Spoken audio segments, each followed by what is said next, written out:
Live from WTVO Rockford and your home team. Eyewitness News at 5 starts now.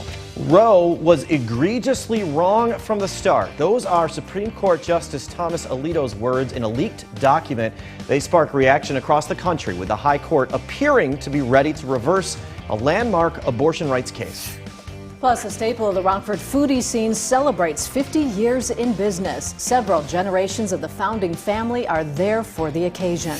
Plus, a Rockford food tradition returns. This is the first of many Tuesdays this summer where a trip to the riverfront will leave your stomach full.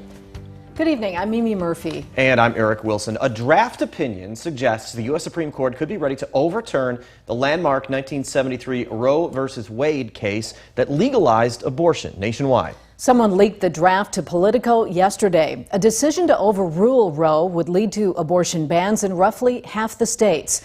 Justice Samuel Alito wrote the draft. He's a member of the court's 6-3 conservative majority and was appointed by former President George W. Bush. The document was labeled a first draft of the, quote, opinion of the court in Dobbs versus Jackson Women's Health Organization.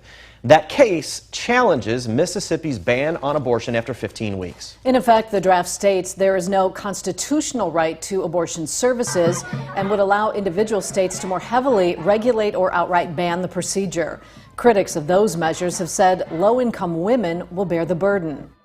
Under this decision, our children will have less rights than their parents. The Republican-appointed justices' reported votes to overturn Roe v. Wade will go down as an abomination. The draft opinion suggests when justices met in private shortly after arguments in the case December 1st, at least 5 voted to overrule. Alito was assigned to write the court's majority opinion. Several Republican-led states recently pushed to restrict abortion access ahead of this decision from the court.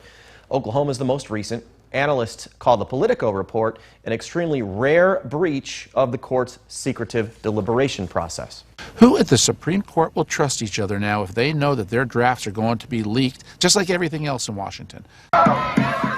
Demonstrators who both support and oppose abortion rights gathered outside the U.S. Supreme Court last night and today. The official ruling is expected before the court's term ends in late June or early July. Washington is the only place where people are making their voices heard. There have been demonstrations all over the country. ABC's Faith Abube takes a look at the potential impact. Overnight, hundreds breaking out in emotional demonstrations outside the U.S. Supreme Court, moments after a stunning leak of a first draft opinion suggesting a majority of the justices on the nation's highest court are set to strike down federal abortion rights that have been enshrined in law for almost 50 years. If the rationale of the decision as released were to be sustained, a whole range of rights are in question. And the idea we're letting the states make those decisions would be a fundamental shift in what we've done. The preliminary Supreme Court opinion published by Politico apparently shows a 5-4 conservative majority ready to uphold Mississippi's ban on abortions after 15 weeks. But the draft goes even further to overturn the landmark 1973 Roe v. Wade decision and the 1992 ruling Planned Parenthood v. Casey that reaffirmed a woman's right to an abortion. Justice Samuel Alito, the apparent author of the opinion, writing, quote, "It is time to heed the Constitution and return the issue of abortion to the people's elected representatives." The unprecedented leak has already sent a jolt across the country, angering abortion rights advocates. Planned Parenthood with a scathing reaction saying, quote, "It's outrageous, it's unprecedented, but it's not final. Abortion is your right, and it's still legal." The leaked draft document coming as several states have enacted restrictions on abortion rights. And if federal protections are overturned, more than a dozen states are poised to join them, immediately banning abortions, despite a new ABC News Washington Post poll showing 54% of Americans do not believe Roe v. Wade should be overturned. That was Faith Abube reporting. Supreme Court Chief Justice John Roberts released a statement this morning. He's ordered a full investigation into the source of the leak. Some local students are working to boost financial literacy. Rock Valley Credit Union spent the morning at Harlem Middle School teaching students how to be more financially savvy. Nationally, 1 in 5 teens lacks a basic foundation to build on for financial literacy. and 74% don't feel confident about their financial education. So research suggests that by age 7 is when many children develop their money habits. So that is a really alarming statistic. So whatever we can do to help support in the classroom, to help support parents, that's what we're here for. Rock Valley Credit Union's also done presentations at Roosevelt High School. A Rockford landmark celebrates 50 years in business. Lino's restaurant opened in 1972. It's been run by 3 generations of the Batista family. They say the staff are a big part of Lino's longevity. Some employees have been working there for more than 20 years. One has been on the job for nearly 45. That's why we're here. We wouldn't be here without our employees. That's why we're so consistent. That's why we have such a following. It begins with allowing the guys in the back to do the work they've been doing for a long time, and literally, like I said, dedicating their entire life's work to create what we have. Owners say they have big plans for a whole summer of celebrations. We turn from traditional brick and mortar Rockford restaurants to food on wheels. Savannah Brito is live at this summer's first Food Truck Tuesdays. Savannah, how are the smells out there? Mimi, Eric, thank you. Yeah, it smells really good out here. We're standing right by the taco truck, or one of the taco trucks. I can literally smell the corn tortillas, so I'm excited to get a bite to eat after the shows today. But yeah, I'll step aside. There's lots of trucks out here. We're just in one of the areas that are seeing some of the trucks. There's 2 new ones that we heard of. There's a barbecue one. There's also a vegan option now. It's from 4 to 9 p.m., so we'll be out here for the next couple of hours. Make sure you come out for some good food. There are some weather policies. I spoke with Dan Irwin, one of the managers here at the Nicholas Conservatory, and he said that rain or shine, it will go on, but if there's thunderstorms or anything like that, you can always head over to the website to check out the latest cancellations. But it has rained a little bit. For the most part, that has subsided luckily now, so no sprinkles, but make sure you come out for Food Truck Tuesday. We'll be out here, plenty of good food. Mimi, Eric. The Pentagon calls Russian gains in the latest offensive in Ukraine minimal at best. But Rena Roy shows us the situation is still dire in the besieged city of Mariupol. Russian forces once again targeting the Azovstal steel plant in Mariupol. At least 2 civilians killed overnight, more than 200 still trapped. Evacuation efforts are underway, more than 100 taken to safety as the bombardment continues. This evacuee saying every night we went to sleep and thought about whether we would survive. Volunteers trying to rescue more people, but officials say the process is risky. Everything is very fragile. Things can fall apart at any given moment. And now a U.S. official warns Russia may attempt to annex 2 Russian-backed territories in Ukraine by mid-May, using false referendum votes to justify their claims. Fabricated votes will not be considered legitimate, nor will any attempts to annex additional Ukrainian territory. Civilian areas getting hit across southern and eastern Ukraine. Firefighters trying to control these flames at a park in Kharkiv after Russian shelling. Residents there urged to take shelter underground and stay there. In Odessa, a missile strike on a dormitory reportedly killing a teenage boy and injuring a teenage girl. Though Ukrainian forces are putting up a strong fight, President Biden asking Congress to approve more security assistance for Ukraine. This fight is not going to be cheap. But caving to aggression would even be more costly. We either back the Ukrainian people as they defend their country, or we stand by as Russia continues its atrocities and aggression.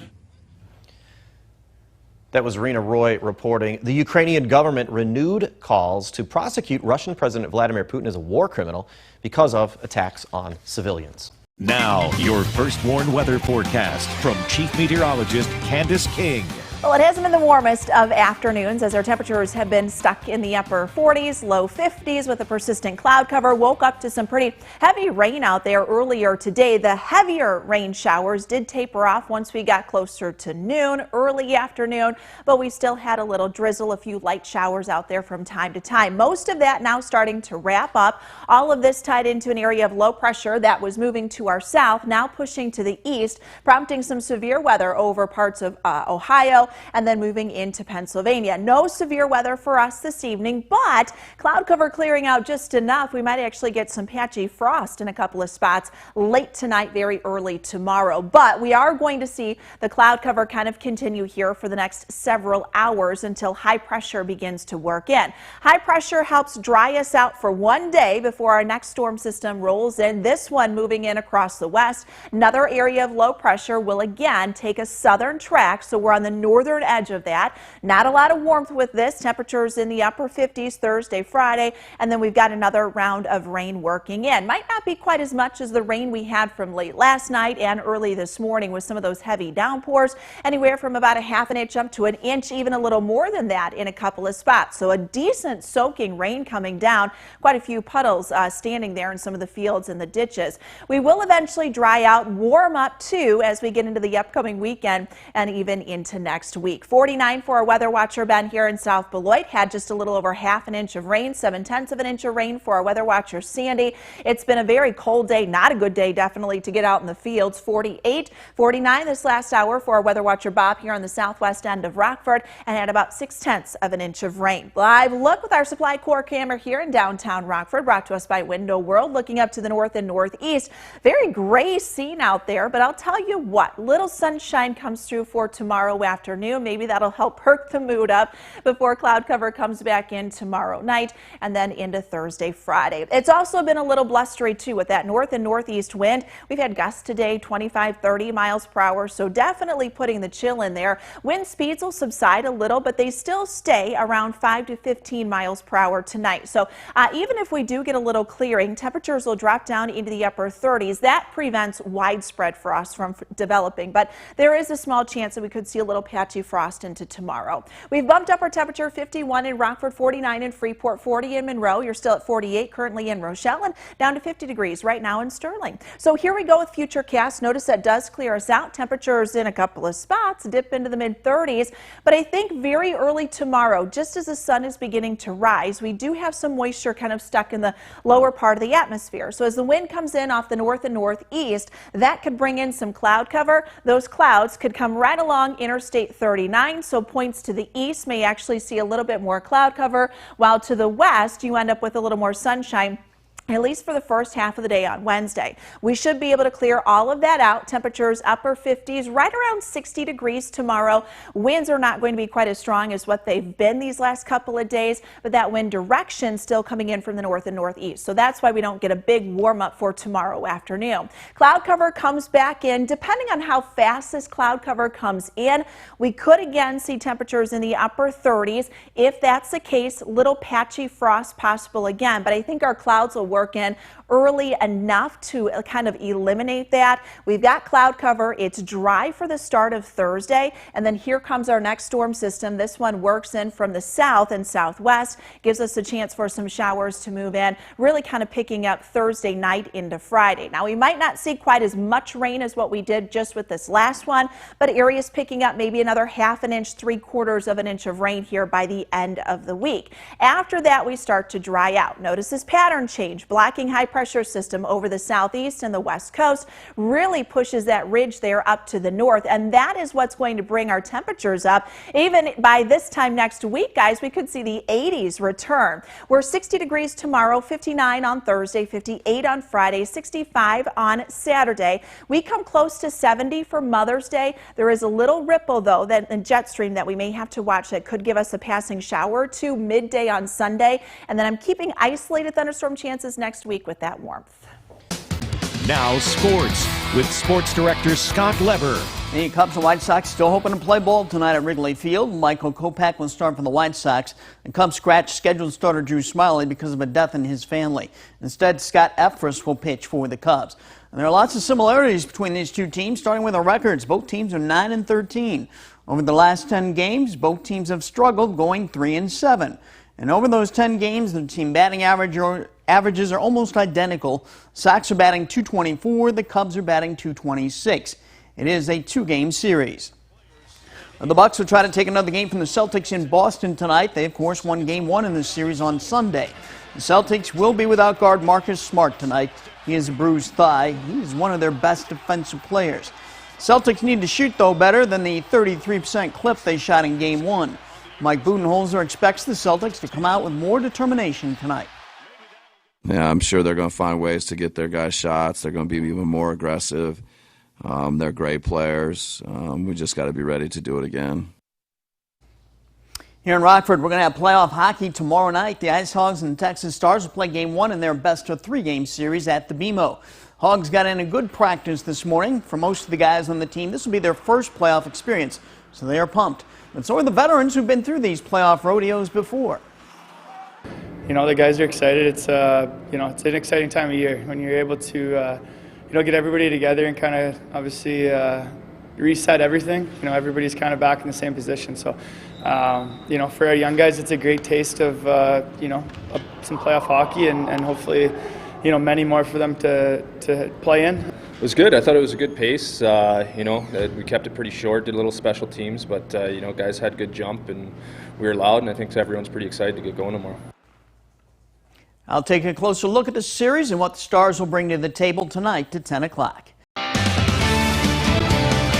Well, the rain today combined with that wind made it pretty crummy out there. And you gave us, I think that's a good word for it. Well, you gave us advance warning yesterday. You're like, Yeah. the rain today is going to be cold and dreary, and the whole day was going to be basically gloomy. And you're right on the money. Oh. Why do you have to be so darn right? Well, sometimes you just hit the nail on the head, right? Every once Well, in a let's while be you honest, get more one than right. more than sometimes. But it's Way gonna more get than better. sometimes. It is going to Yes. get better. So let's focus on the good, right? Yeah. I mean, we'll see a little sunshine tomorrow. We are going to get some more rain here later in the week, Thursday, Friday. We've got some more showers coming in. Weekend, for the most part, should be dry. You can follow all the rain on the First Warn interactive radar right there on mystateline.com. So going out this evening, I mean, if you want to head out to the Nicholas Conservatory or the First Food Truck Tuesday, just put a jacket on. That's all you got to do, right? Get some tacos, get some wontons, I think. 38 here for the overnight tonight. There may be a little patchy frost during the early morning tomorrow. Low 60s tomorrow and then 70s, 80s next week. Thanks, Candace. Stay safe.